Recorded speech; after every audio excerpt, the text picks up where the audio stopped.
Hello everyone, dear listeners. It's great to have you back with us.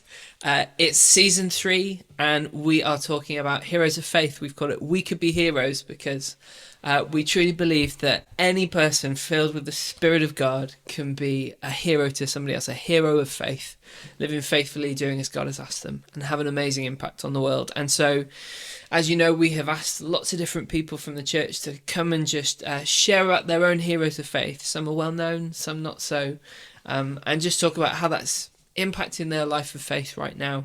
And hopefully you are all feeling inspired, feeling that God can use you no matter where you are. And so I hope that's going to be the experience that you have with this episode today. So I'm going to introduce you to who is in the room with me. I have my fellow illustrious co-host, Kier Adams. Hello, I'm feeling illustrious today. Yes, and you look it with your headphones on. Come on. Kier is always multitasking as he does the levels as well.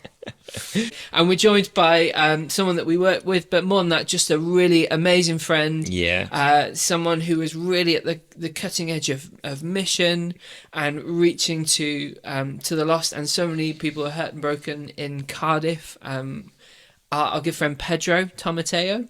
Hi, hello, Pedro. Everyone. Hey, guys. Thanks for having me. It's just great to have you with us, Pedro. Yeah, it really is. We're really, really looking forward to me too. Our time together and some of the things you're going to bring out from your hero. And so let's not keep anybody waiting any longer, although they've probably read his name on the title of the podcast. But could you just tell us who are you going to be talking about today, and give us a little bit of an overview of their life? Yes, so I'm going to be talking about Luis Palau. Luis Palau was a very well-known evangelist. He is originally from Argentina, from a small town called Maschwitz. Sounds like German, but that's in Argentina, I promise. He was born in 1934, and he passed away in 2021. Yeah. So 3 years ago now. But he was as a young man. He was born very early on. Their parents became Christians, and he then again very early on had a big struggle in his life, which it meant that his father died. He passed away when he was 10. Because his mum was a Christian as well, they always had, if you like, a Christian lifestyle. They would go to church, read the Bible, pray. It was, by this time, it was a large family. It was 6 children, and he was the only boy, so 5 sisters. Wow. And Luis, after a few years, he gives his life to Jesus when he's in a youth camp. And again, from early, not too long after that, he just had a desire, a fire of sharing the gospel with everyone, and so. Fast forward then, after a few events in his life, then he goes to seminary in the United States to get equipped in Bible studies and in evangelism. And then he begins pretty much his ministry, traveling to nations, preaching the gospel, planting new churches, and that's the story of his life, really. Yeah. And that was I would say, for over 50 years that he was involved in ministry. And with mainly sharing the gospel, traveling to nations, and planting new churches. Yeah. Now, Luis Palau is very famous in the Spanish-speaking world. Yeah. I would say he's like the equivalent to Billy Graham. In the Spanish-speaking world. Sure. Yeah. Wow. He was that big. His influence was that big. Yeah. But he wasn't limited to exactly Spanish-speaking nations. He travelled everywhere, and we'll talk about perhaps some of his time here in the UK as well. Yeah. Yeah, everywhere. Yeah, from when I think from when he moved to America, to the United States, because he was bilingual from early on. Yeah. Um, Was his mother Scottish or something? yes, I want to say yes, although I'm not 100% sure. But yeah, there's a, Definitely, she a spoke heritage. English. Yeah, Yeah. she would speak English at home Yeah. with the kids, but his dad wouldn't speak English. He wouldn't. Yeah, it's an interesting one. Um, and yeah, so Luis Palau, Wow. that's the one. That's the person, the man I'm going to be talking about. And that's his kind of life and overview, and we can Yeah. dive into that in a little bit, Pedro. And I know you've got some stories that have inspired you and you just like to share with us. But perhaps you could tell us from your own life and perspective, how did you come across Luis Palau first of all, and talk a little bit about then just initially his impact on you, and we can talk about that more fully later. But yeah, how is it that you start coming across Yeah. him in your own life? Yes, so when I was younger, probably around 6, 7, again, I was blessed to be born in a Christian household, in a Christian family. So I remember every time we would get in the car, my dad used to have an Alfa Romeo. This would be before 2000. And Where were you at this time? Where was the this family? would be in Portugal. You were in Portugal, Yeah, okay. I was. We were living in Portugal, and the car would have a audio cassette. Right at the time, it was audio cassette. I don't know if people listen know what that that is, but I hope so. they existed. And we would always listen to music, and sometimes my parents would have tapes of sermons, Sure. and I would hear Luis Palau, although not being fully aware of who he was, or his ministry or his influence. But I would hear him, and because he would have this Argentinian accent, I mean, it's you can't avoid it. Like you recognize immediately that he's from Argentina if you speak Spanish. And he had a particular way of speaking with, I mean, I love listening to his voice. It was only his voice. It was not even about what he was talking about. Listening to him. And then for me, Luis Palau kind of stuck with me when we would listen to a lot of worship music, Christian music. And there's this, again, another very well-known Christian worship leader. His name is Marcos Witt. He had this album that he released, and on that album there was a section where Luis Palau preached and prayed. And I remember that prayer of Luis Palau was quite impactful. Like that, Wow. that stuck with me. And the album was all about, the title of the album was Heal Our Land. So it was about prayer for nations, you know. Wow. And Luis Palau would go in at some point in the album, in the concerts, and he would pray for nations. And that kind of stuck with me, you know. And from then on, I was just more and more interested on Luis Palau and hearing, you know. And the other thing that would impact me a lot from Luis Palau is the way he preached the gospel and he shared the gospel. Simple, accessible. It's all about Jesus. It's, you know, what he did, the sacrifice he did for us, for our sins, the forgiveness he offers us, and then this new life. Not only eternal life with God, but life now on earth, you know, empowered by the Spirit. And he would always talk about these things, and I was like, oh yeah, that's great, that's amazing. So that would kind of stuck with me, you know, from Luis Palau early on. Yeah. Yeah. So perhaps we could start looking a little bit more closely then at Luis Palau's life, because he has had this huge ministry. Yeah. And, you know, we can talk perhaps a little bit later, his ministry is continuing on in his family, which is amazing. But really a lot of things that shaped him and made him who he was and what he ended up doing, a lot really kind of happened in his early life. Perhaps we could start there, Pedro, and you just share a few things around his family and what happened with his father, and and how God kind of used that really to shape him and how he's preached the gospel. You know? Oh yeah, big time. I think yes, definitely. His life experience definitely shaped him to who he then became to be later on, and the ministry that he did. So as I mentioned before, from very early on, they were in his book, Palau said that they were a normal, if you like kind of middle class family. But then he says, that we had some people working for us in the house. They had a big house, so we would say they had a fairly higher status, if you like, in the way they lived. But then his father fell ill, and he dies when he's around 10. And obviously that they weren't expecting that, of course. And they were a large family. He had 5 sisters. So that was quite impactful for them at the time.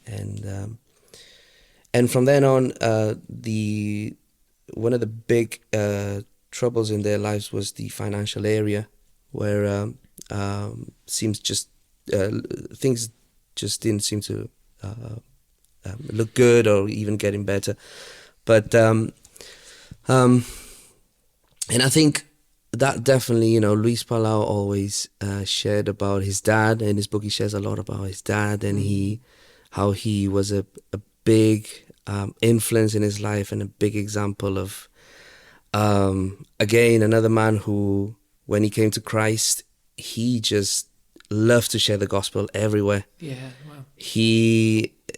His dad was a construction worker, and he said that they would go with their van on the weekends to share leaflets and share the gospel with people in their neighborhood. And that was the passion that his dad had for the gospel and for Jesus. And so, yeah, that was a massive influence in his life and in the way he came to love to share the gospel as well. And also because of that bereavement that they suffered in the family, that kind of, forced Luis to become more responsible at a very early stage of life and caring for his family, for his sisters and his mum. So, and I, looking in retrospective, you see that there was this humility in Palau's life throughout all his ministry. That's one of the things that kind of stand out for me from his ministry, from his personality. This humility, and I believe that was shaped early on because of these situations. And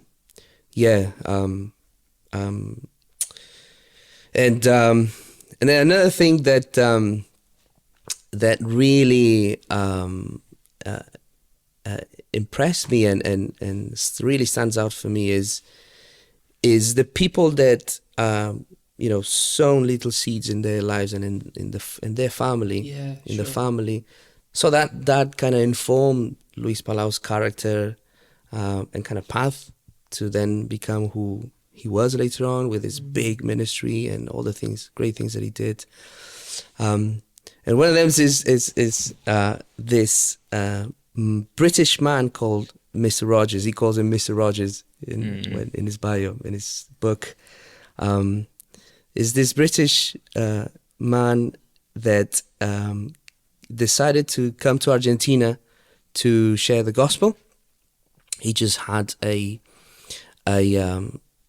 passion to share the gospel, and he felt the Lord calling him to Argentina from the UK islands, and it was this man that led first Palau's mum to the Lord, and then his dad came to the Lord after that. But and then Mr. Rogers would lead this small church in Maastricht in their town. Wow.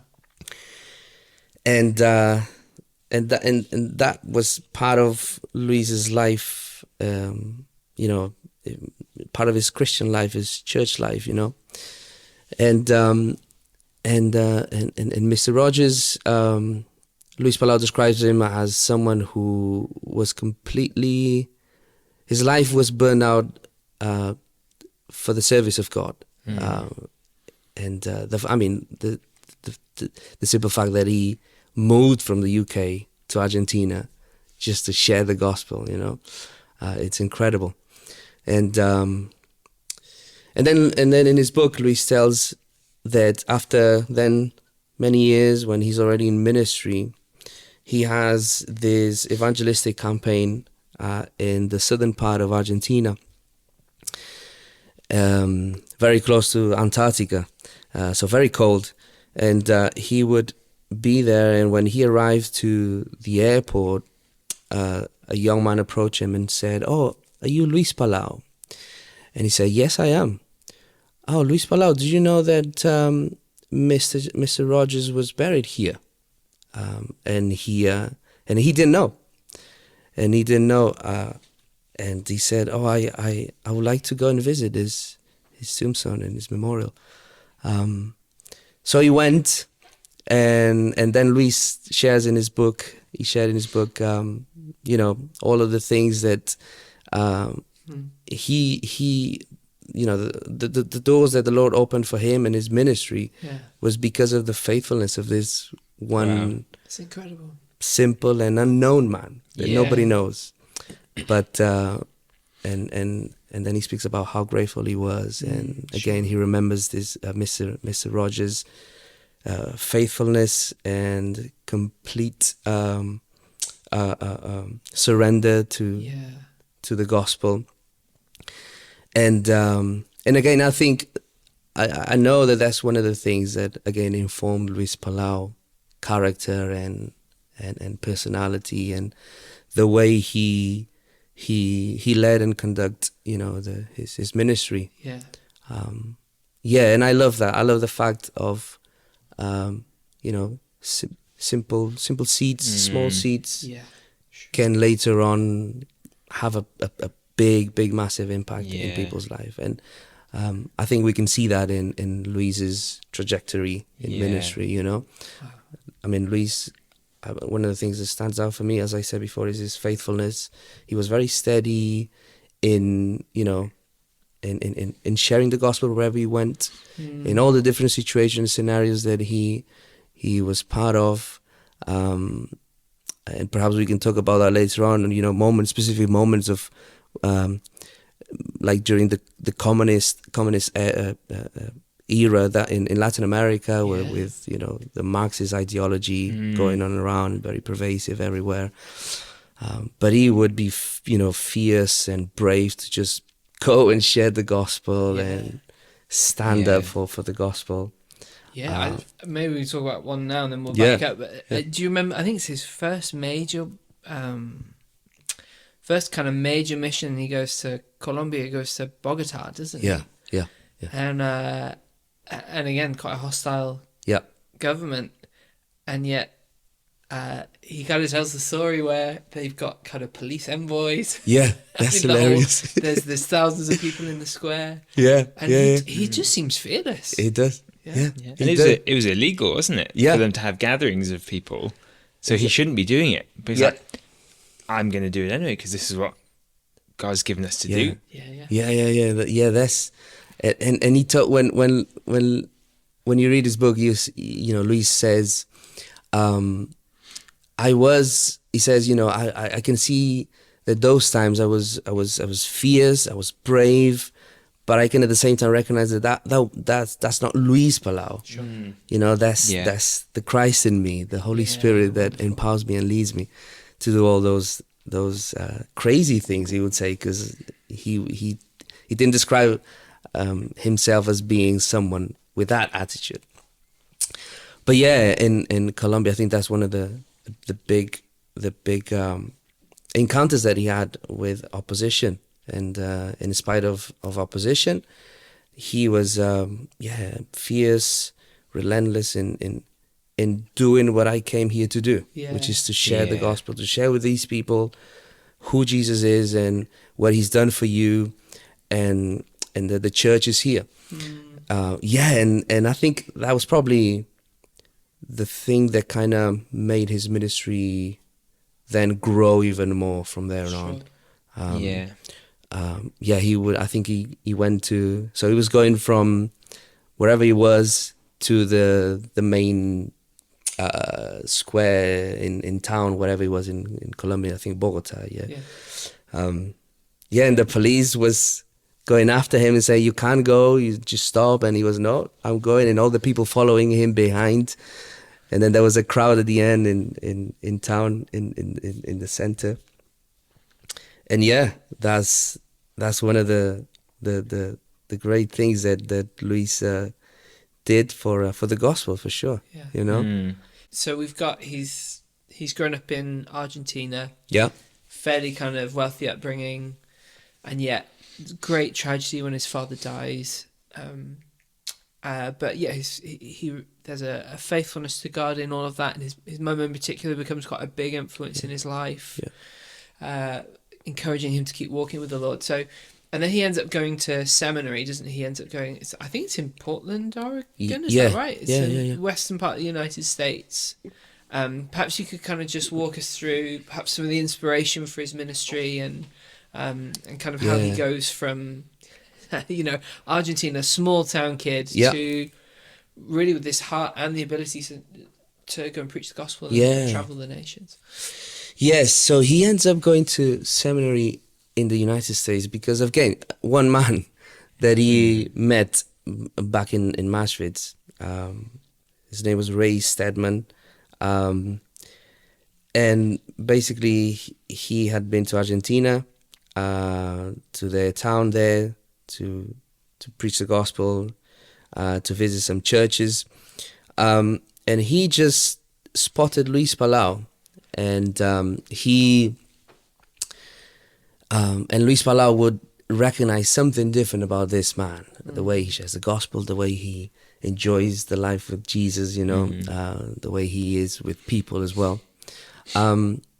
So that kind of clocked something in Palau's heart. And so Ray also spotted Luis Palau, and to make it short, before he went back to the United States, he said to Luis, you should go to the United States. Like, you have to go. The Lord told me you have to go. You have to go to study seminary. And he's like, but how can that be? Because I mean, I've started to work. I'm helping my family, financially. I got 5 sisters. We got a lot of debts to pay as well. And he was, in his mind, he was like, this is just impossible. It's just not possible.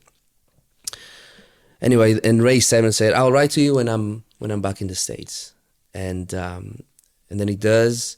And basically they offer him everything. They pay for everything for him to then go to the United States to go and study seminary.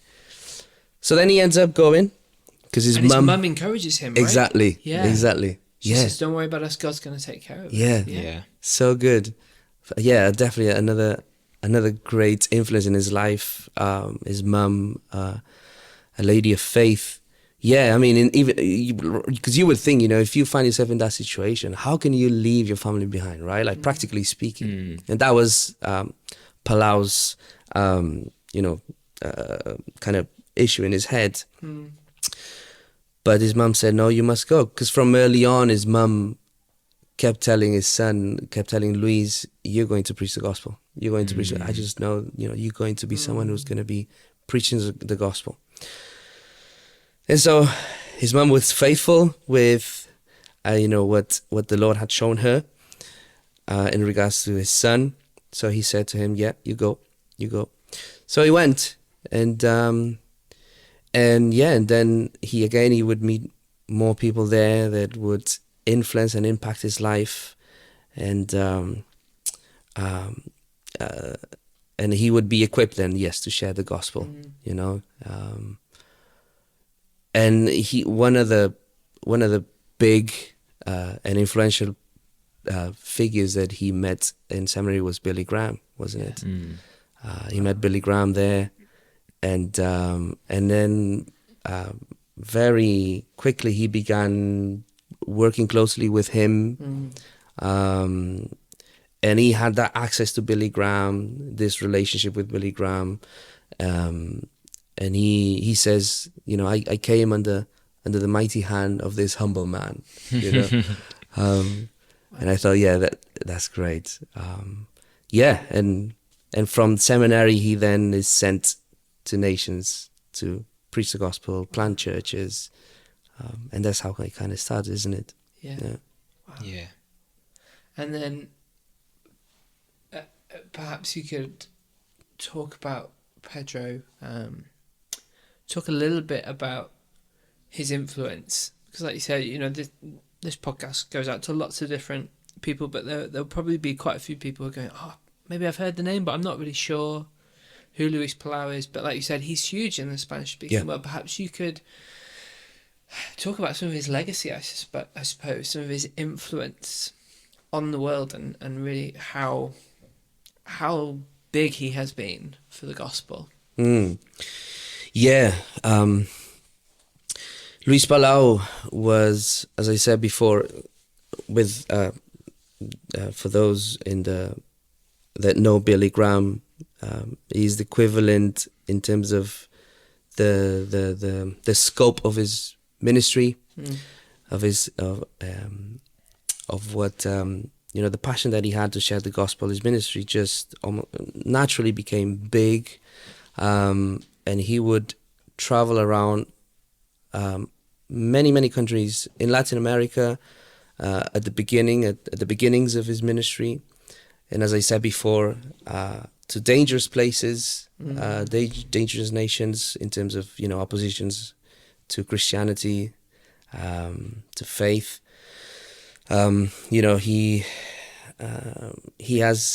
He's someone who has preached in front of crowds, multitudes, share the gospel. Many people have come to Christ because of his efforts, because of his travelings, because he poured all of his energy and effort and resources into this one goal.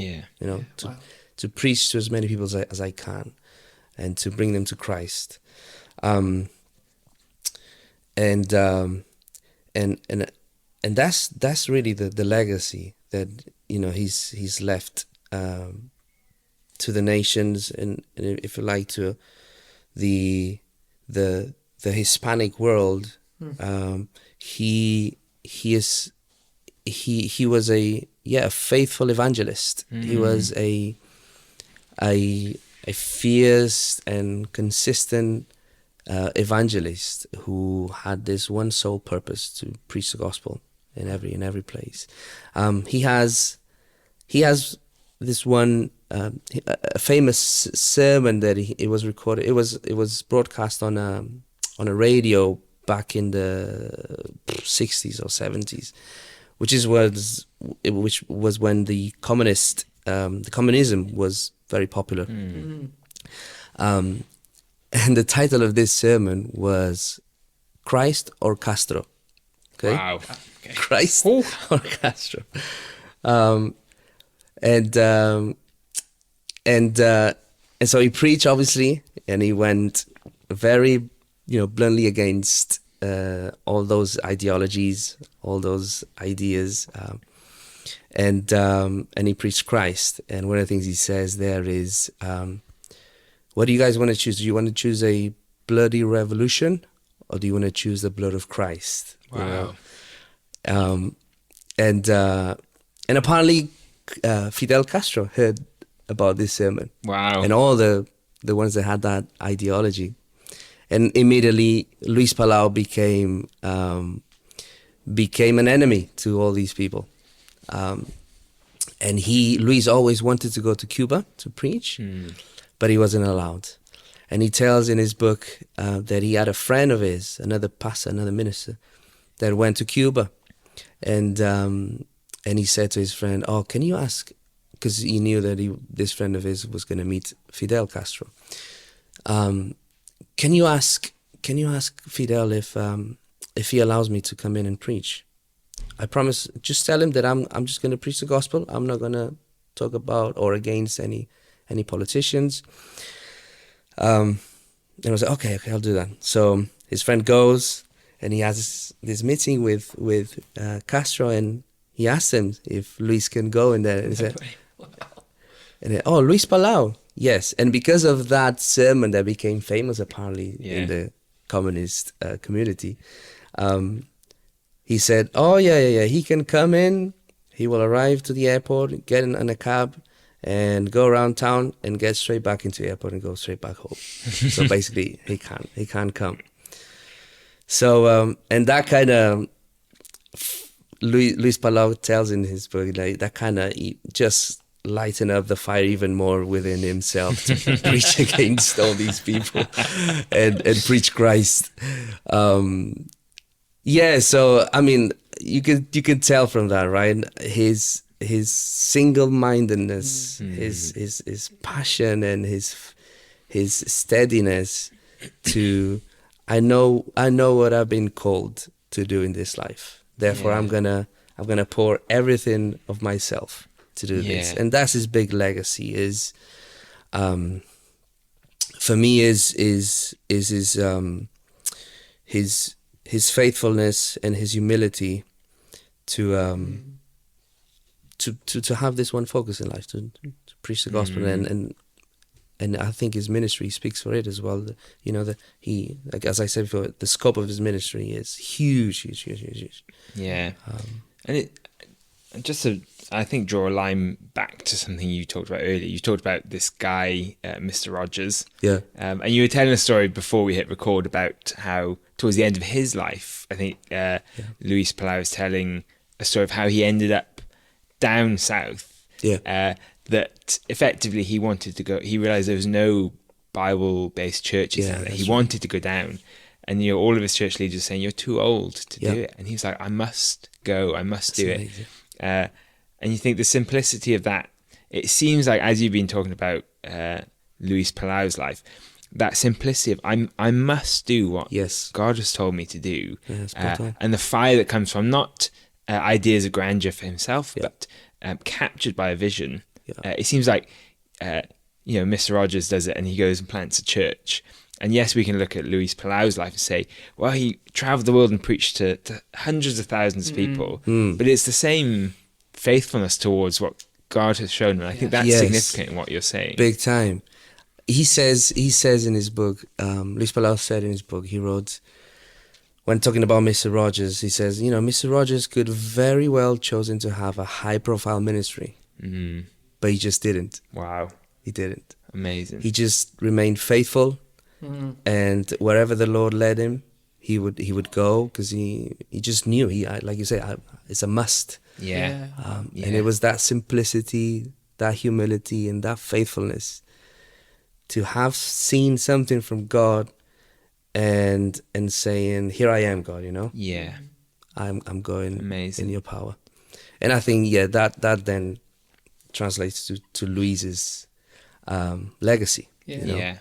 And then actually Kier's question leads us to really our kind of final question, and perhaps you could encourage our listeners with a few things as well that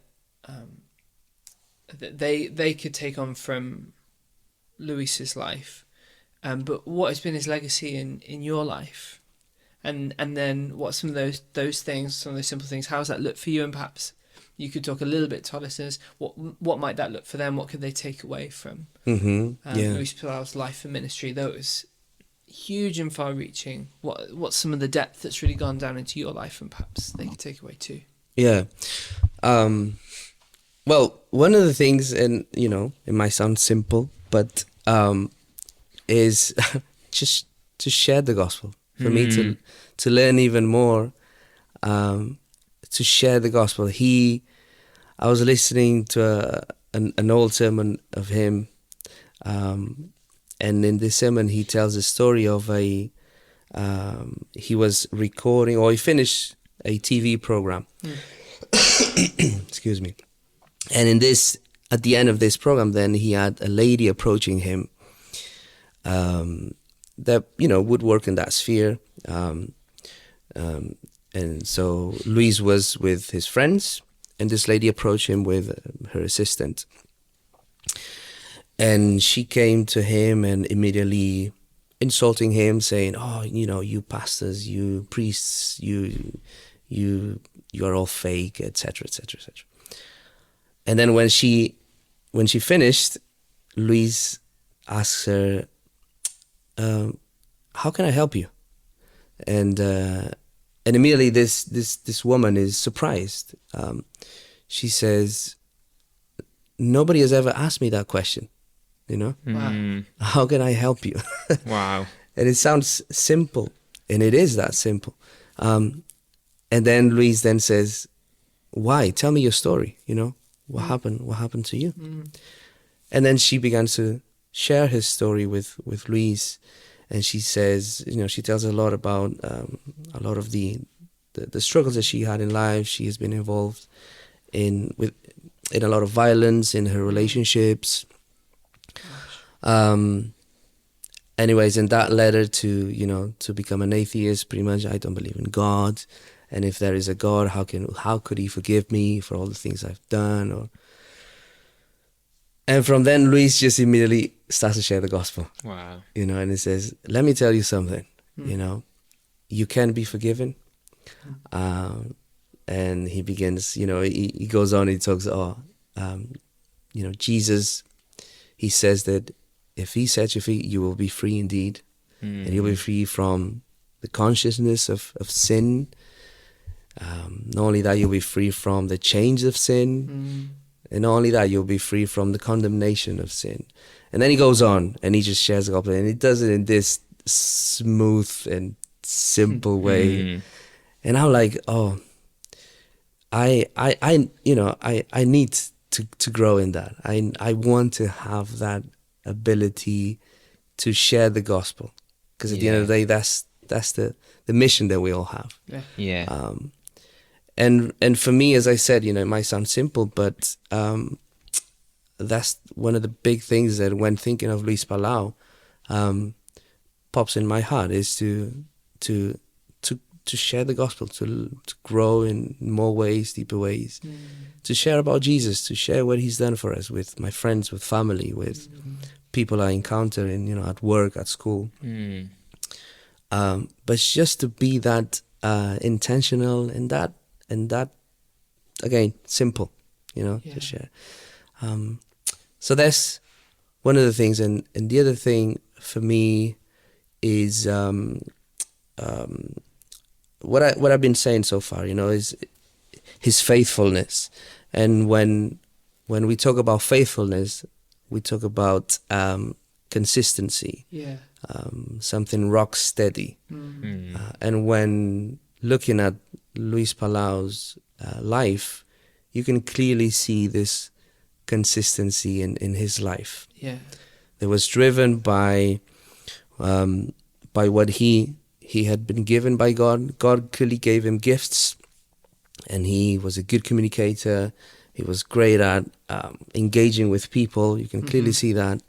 But he was faithful with that. He didn't, like we said before, right?